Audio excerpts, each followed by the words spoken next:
looking at is basic supplies that every person that lives in the state of Florida should have in their home if we do have to evacuate, or if we have severe weather, or we're without power for a period of time. It doesn't even mean an evacuation, but if we are impacted by any type of event where we don't have power, we always recommend that you take pictures ahead of time before the disaster strikes, so you know what you have lost, and then also be able to take pictures afterwards to show your insurance company.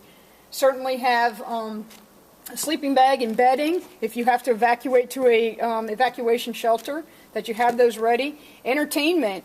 This is some basic stuff, we understand that, but cards and books and magazines keep you entertained. We always recommend that you have paper products. Plastic bags are quite valuable during an event, either for storing supplies and keeping things dry.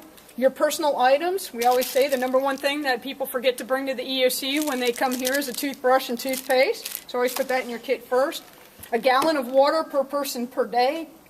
Individual bottles store a little bit better than the gallon bottles if you're going to keep them throughout hurricane season. Water bottles always helpful if you're working outside. An old tool kit kind of comes in handy for small repairs and things you're going to have to fix that are damaged during the storm. Meals that are easily prepared that don't require refrigeration or cooking, and also snacks. The manual can opener is another favorite that people like to leave behind. They bring canned food. We also recommend that you buy canned food you're actually going to eat. People seem to stock up on things like 10 cans of sauerkraut. They have no intention of eating 10 cans of sauerkraut. Buy things that your family enjoys and put those in your kit along with your can opener. Certainly paper products are something you want to have. Water may be scarce, so make sure you have some antibacterial hand wipes. Come in very handy.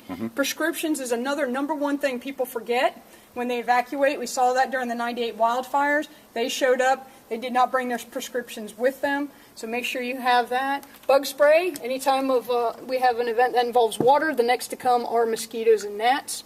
Flashlight, and make sure your batteries have an expiration date that is valid. I know it's on here somewhere because I went through this before, but make sure you have that. And a NOAA weather radio. We do not have a siren system in our community, so this becomes your personal siren. You will get watches and warnings and weather alerts from NOAA up in Jacksonville, keep you abreast of the situation. Certainly rain gear, some extra shoes, a hat because it's hot. Cash is another thing. The ATMs will be down.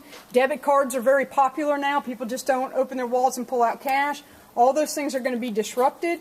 Your important papers and a copy of the Hurricane Preparedness Guide. And if you don't do anything else, at least pull the new map out so you know where your evacuation zones are and the evacuation routes should we have to do this during hurricane season. And this is available online and at our local libraries and at the City of St. Augustine Beach Police Department if they want to pick up a copy. Thank you. Sure.